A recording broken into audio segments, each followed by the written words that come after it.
Thank you for bringing me to Guar. He may be a bit short-tempered, but he's a good friend.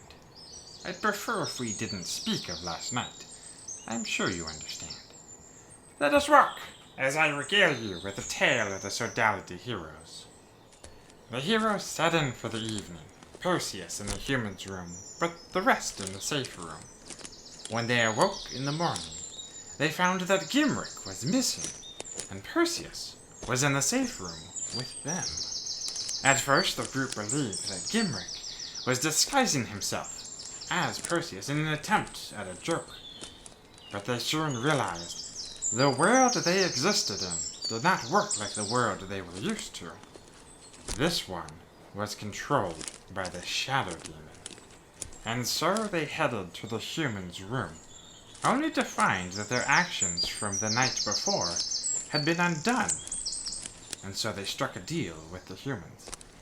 The Sodality heroes took Winslade, promising to sacrifice him, but instead visited with the Mad Mage to regain his key, experiencing again the transformation from mage to lich. After a short conversation, the group left and planned their attempt to reinstate Winslade as the human leader. A duel was set between Cal and the human leader. As the two groups headed to the Mirror Man's room to gain an impartial witness, Panacea sought asylum for Winslade in the women's room.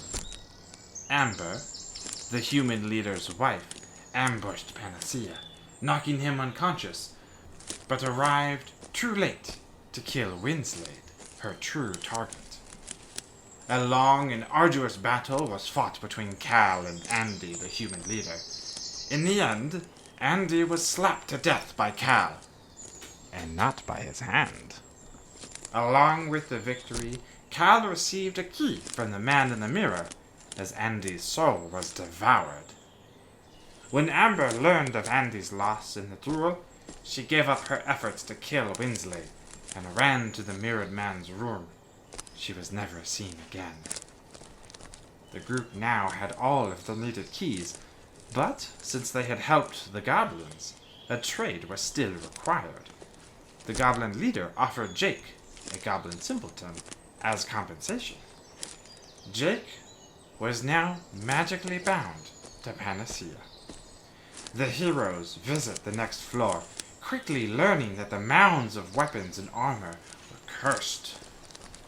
Along with a seemingly useless room, the group also finds they cannot exit as long as Gimrick is missing. They head to the fairy dragon's room, who offers a trade.